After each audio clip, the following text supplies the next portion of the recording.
बहुत समय पहले की बात है। कैलाश पर्वत पर भगवान शिव, माता पार्वती और उनके पुत्र गणेश जी सुखपूर्वक निवास करते थे। बाल रूप में गणेश जी नटखट, चतुर और बेहद भावुक थे। वे खेलकूद में भी बहुत आगे रहते थे, परंतु उनका एक ही दुख था, उनके कोई मित्र नहीं थे। सभी बालक गणेश जी से थोड़ी दूरी बनाकर रखते, क्योंकि उनका सिर हाथी का था। कुछ उन्हें अजीब समझते, कुछ डरते थे। गणेश जी ये बात समझते थे, लेकिन कभी किसी से शिकायत नहीं की।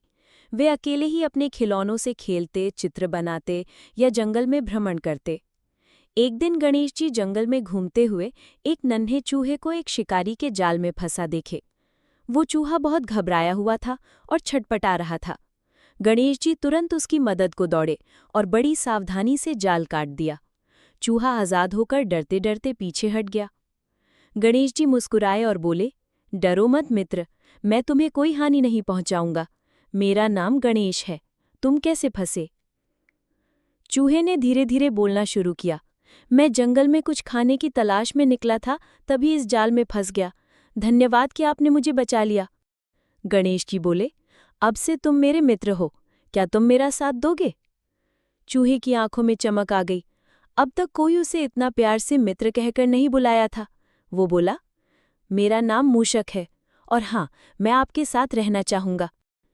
इस तरह गणेश जी और मूषक की गहरी मित्रता की शुरुआत हुई। दोनों साथ खेलते, जंगल में घूमते, गीत गाते और कहानियां सुनते।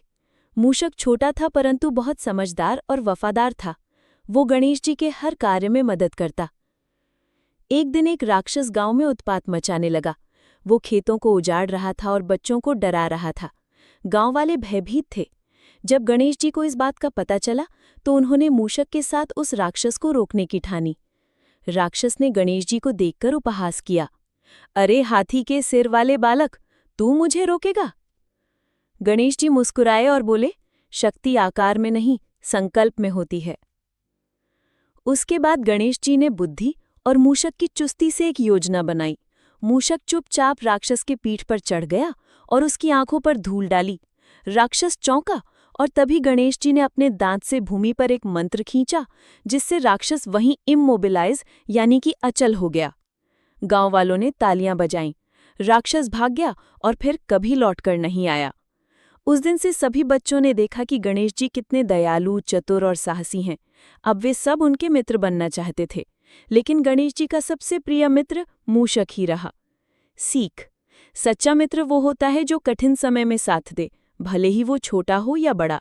गणेश जी और मूषक की मित्रता ये सिखाती है कि प्रेम, समझ और सहयोग से हर मुश्किल को पार किया जा सकता है।